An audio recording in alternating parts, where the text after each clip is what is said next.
جو اسمبلی بیٹی ہے، جب اب وہاں آپ 99% میں کہوں گا کہ جتنی بھی تقریباً نمائندے ہیں وہ سارے وہی ہے جو کہ عوام کی نمائندگی نہیں کرتے، جو کہ کسی اور ذریعے سے جو ہے نا اس کو سلیکٹ کیا گیا، اس نے عوام نے الیکٹ نہیں کیا۔ جب اتنا بڑا گیپ ہوگا کہ جب عوام کے نمائندے اسمبلی میں نہیں بیٹھیں گے تو پھر ان کی مسائل کی نشاندہی کیسے ہوگی؟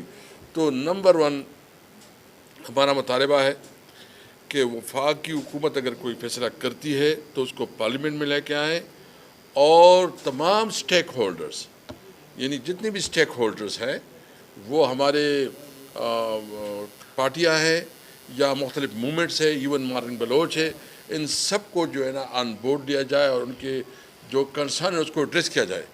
کس کے قانون کے تحت کون سا آئین یہ اجازت دیتا ہے کہ آپ لوگوں کو بلا جواز نہ جواز کے باوجود اٹھائے لیکن آپ جو ہے نا اس کو اغوا کریں؟ آپ کی عدالتیں ہیں، آئینی عدالتوں کی ایک مینڈیٹ دیا ہوا ہے، آپ اس مینڈیٹ کے مطابق عدالتوں میں پیش کروائیں۔ اگر کوئی مجرم ہے، کسی نے غلطی کی ہے تو اس کو سزا مل جائے گی، لیکن کسی کے پاس اختیار نہیں ہے کہ وہ مسنگ پرسن جو ہے نا وہ کرے۔ یہ جو آپ کے پاس اختیار ہے یہ کسی قانون نہیں دیا ہے آپ کو اختیار، یا آپ کے پاس اپنا ڈنڈا اور اپنا بندوق ہے اس کو بنیاد بنا کے آپ اپنی ایگو بناتے ہیں۔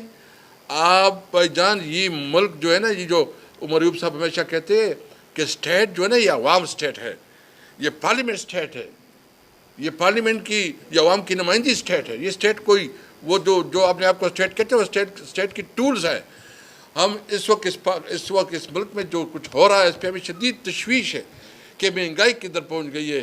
یعنی جو آپ کی جتنے بھی ملازمین ہیں جن کے اوپر ٹیکسز لگائے گئے ہیں، ناجائز ٹیکسز لگائے گئے ہیں، پھر جو تاجروں کے اوپر جو ٹیکسز لگائے گئے ہیں، اور جس طرح جو ہے نا آپ کو پتہ ہے کہ جو گندم کا سکینڈل ہوا یا شوگر جو کین کی جو اس وقت جو فارمر ہے وہ جس طرح رول رہے ہیں پنجاب میں، اس طرح آپ کے مزدور جو ہے پریشان، آپ کے فارمر پریشان، آپ کے تاجر پریشان، آپ کے ملازمین پریشان، اور آپ کہتے ہیں ہم ملک کے لیے کچھ کر رہے ہیں۔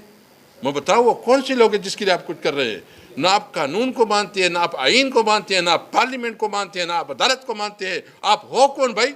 آپ کی حیثیت کیا ہے؟ آپ کس بنیاد پہ کرتے ہو؟ کیا آپ ملک میں خانہ جنگی کروانا چاہتے ہیں؟ کیا آپ ملک میں جو ہے نا بلڈ شیڈ چاہتے ہیں؟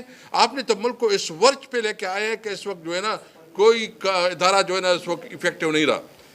ہمارا مطالبہ یہ ہے کہ تمام صوبوں کے ساتھ، تمام اسٹیک ہولڈر کے ساتھ، اور جو بھی ہے پارلیمنٹ میں تمام ایشوز کو لے کے آئیں تاکہ صحیح سلوشن نکلے۔ میں افغانستان کے حوالے سے اتنا کہوں گا کہ جو افغانستان کے حوالے سے ان کی پالیسی ہے انتہائی قابل مذمت ہے۔ ہم سمجھتے ہیں کہ ہمارے جو بارڈرز ہیں خاص کر ایران کے ساتھ اور افغانستان کے ساتھ، ہمارے ساتھ تو ایک ہی چائنا رکھ گیا۔ ہمیں بہت ہی اس کے اوپر سمجھداری سے جو ہے نا معاملات طے کرنی چاہیے۔ اس میں بھی میرا مطالبہ ہے کہ اگر کوئی ایشوز ہے افغانستان کے ساتھ تو آپ اپنے دوست ممالک کو استعمال کریں اور جو ڈپلومیٹک چینل ہے اس کو استعمال کریں، تمام ایشوز جو نا ٹیبل پہ لے کے آئیں۔ اور پھر بھی ہے تو میں سمجھتا ہوں کہ ہمارے خیبر پختونخوا کی جتنی پولیٹیکل پارٹیز ہیں، وہ ANP ہے یا وہ جماعت اسلامی ہے یا وہ جمعیت علماء اسلام ہے، جتنی بھی بڑے بڑے لیڈرز ہیں، آفتاب خان ہو گیا یا سرور حق صاحب ہو گئے، ان سب کو ایک جرگہ بنا کے اس کے ذریعے جو معاملات طے کرے۔ لیکن آپ جس طرح جس ٹیون سے بولتے ہیں، جس طرح ڈنڈے کے زور سے بولتے ہیں، اس طرح نہیں ہوگا بھائی جان۔ افغانستان کی اپنی ہسٹری ہے، ہمیں ان کے ساتھ برابری کی بنیاد پہ ڈیل کرنا چاہیے۔ ہمارے جو ایشوز ہیں باقاعدہ ٹیبل کے اوپر جو ہے نا اس کے ساتھ ٹیک اپ کرنا چاہیے۔ افغانستان کے ساتھ ہمارے اچھے تعلقات ہوں گے تو ہمیں سینٹرل ایشیا کے ساتھ ایکسیس ہوگا، ہمارے جو ہے نا اکانومی میں بہتری آئے گی، ہمارے اکنامک ایکٹیویٹی جو ہے نا جنریٹ ہوگی۔ ہمارے جو بارڈرز ایریا ہیں وہاں اس وقت ضرورت اس بات کی ہے، اس کا زیادہ ڈپینڈنسی افغانستان کے اوپر ہے، سینٹرل ایشیا کنٹریز کے اوپر ہے، رشین سٹیٹ کے اوپر ہے۔ تو ہم مطالبہ کرتے ہیں کہ افغانستان کے ساتھ بھی تعلقات کے حوالے سے پارلیمنٹ میں ڈیبیٹ ہو، ڈسکشن ہو اور اس کی پر بات ہوئی۔ اسد کیسر صاحب یہ بتائیں کہ مسنگ پرسن پہ آپ نے بڑے زور دیا، آپ کی وزیر ڈاکٹر شیریں مزاری کا بیل مسنگ پرسن کا غائب ہو گیا، آپ کی حکومت میں یہی مسنگ پرسن یہی سب کچھ ہوتا رہا۔ اس سے پہلے میاں نواز شریف صاحب اسی ڈی چوک پہ جا کے وہ چھوٹی سی بچی کو کیپ پہ ہاتھ پہ اٹھائے ہوئے تھے، ان کے دور میں بھی یہی رہا۔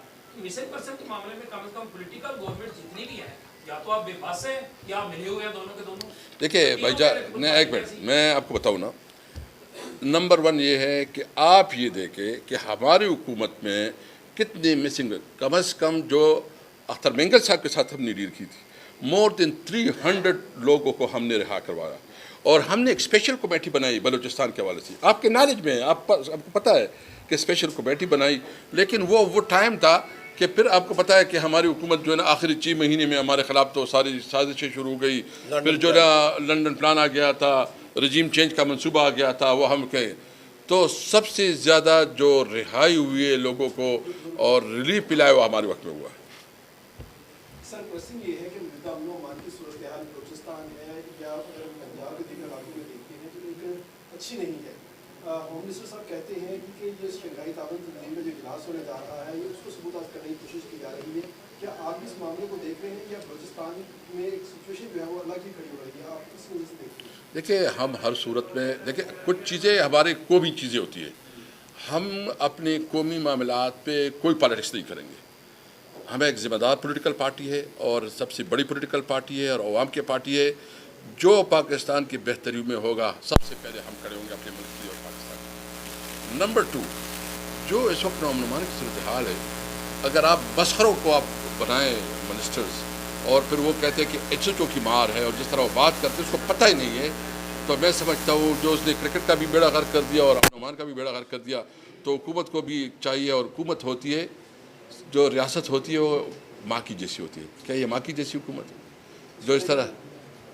Thank you. یہاں پہ ایک سیکنڈ, یہاں پہ ایک سیکنڈ, یہاں پہ ایک میں سوال کا جواب دوں گا. محسن نقوی دیکھیں, اس نے جس طرح سر کیسر صاحب نے بات کی ہے, ویٹ سکینڈل 450 ارب روپے میں کھرا اس کے گھر تک جاتا ہے, وہ انوالوڈ ہے. حکومت نے ابھی چینی کو جناب ایکسپورٹ کیا اور کہا کہ ہمارے پاس بڑی وافر مقدار میں چینی ہے. جون میں ECC سے انہوں نے اپروو کرایا. ابھی وہ کہہ رہے ہیں جی کہ چینی کی یہاں پہ قلت بن رہی ہے. یہ پمپ اور ڈمپ آپریشن جو ہے, سب سے زیادہ شوگر ملیں کس کی ہیں؟ ان کی ہے نا, یا مسلم لیگ نون کی ہیں, پیپلز پارٹی کی ہیں. تیسری اہم چیز, جب غیر سنجیدہ لوگ جس طرح سر کیسر صاحب نے کہا ہے, جب وہ یہ انفارمیشن دیتے ہیں اور جھوٹ بولتے ہیں ان مسنگ انفورس ڈسپیئرڈ پرسنز, یہ کوئی بیرون ملک کی سازش ہے؟ یہاں پہ پاکستان میں کر رہے ہیں.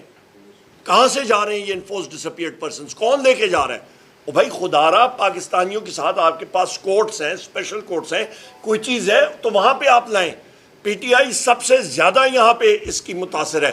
پنجاب میں آخری بات کروں گا, پھر نیکسٹ کویسچن, کہ آپ کا دیکھیں پنجاب کی پولیس ایک ایل ڈسپلنڈ اور ایک ان افیکٹو پولیس فورس ہوگی. وہاں پہ انہوں نے اپنے جو ان کے لوگ ہیں, پولیس مین ہیں, وہ ان کو شہید کرا دی ہے. ان کا خیال تھا کہ وہ PTI کے گھروں میں اندر جا رہے ہیں توڑ پھوڑ کے لیے. وہ کچے کے ڈاکوؤں کے ساتھ ملے, مطلب وہاں پہ انہوں نے آپریشن کیا. وہ بیچارے جو شہید ہوئے ہیں ان کو یہ معلوم نہیں ہے کہ ان کے افسر بالا اور مسلم لیگ نون والے جو ہیں وہ پکے کے ڈاکو ہیں. یہ پکے کے ڈاکو اور کچے کے ڈاکوؤں میں آپس میں ملی بھگت ہے. IG پنجاب اور یہ چیف منسٹر پنجاب اور پرائم منسٹر پنجاب, یہ سارے کے سارے, یہ تو سارے پکے کے ڈاکو ہیں. ان کی ملی بھگت ہے جن کی وجہ سے انہوں نے لوگوں کو شہید کر دیا. میں صرف ایک بات کہوں گا, جو تاجروں کی تحریک ہے, جو موومنٹ ہے, ہم اس کے مطالبات کی حمایت کرتے ہیں اور جب بھی وہ کوئی مزاحمتی تحریک شروع کریں گے تو ہم اس کی بھرپور حمایت کریں گے. اس میٹنگ کی جو مولانا فضل الرحمان کی جماعت کے ساتھ ہوئی, کیا اس میں مشروط کیا گیا سینٹ کی 2 سیٹیں مانگی گئی اس کا, اور اس میں کیا معاملات ہیں؟ دیکھیں اس جو سینٹ والا ایشو اس کو دوبارہ لانے کی ضرورت نہیں ہے. یہ کوئی سوشل میڈیا پہ چلا تھا کہ شاید مولانا فضل الرحمان لوگوں نے ہم سے 2 سینٹ کی سیٹیں مطالبہ کی ہے. اسی وقت تردید انہوں نے بھی کی اور ہم نے بھی تردید کی ہے. نہ ہماری کوئی ایسی بات ہوئی ہے, نہ کوئی ایسی بات چلی کسی میں. نہیں, ہم اس میں درمیان میں بات کرتے ہیں. سب سے پہلے بتاؤ نا کہ تمہارا کیا پلان ہے. حکومت ایک پلان دے گی نا, وہ پلان دے گی, اس کے مطابق جو تمام اسٹیک ہولڈر, میں کون ہوتا ہوں, ہم سمجھتے ہیں کہ تمام اسٹیک ہولڈر بلوچستان کی جو لیڈرشپ ہے, جو پولیٹیکل پارٹیز ہیں, جو یہاں کی پولیٹیکل پارٹیز ہیں, جو اور اسٹیک ہولڈر ہے, جو خاص کر مارنگ بلوچ جو تحریک چلاتی ہے, آپ نے تو سب کو اعتماد میں لینا ہے نا. تو سب کو اعتماد میں لے کے ایک ریزولوشن پاس کر کے اس کے پھر عمل کیا جائے. Next time.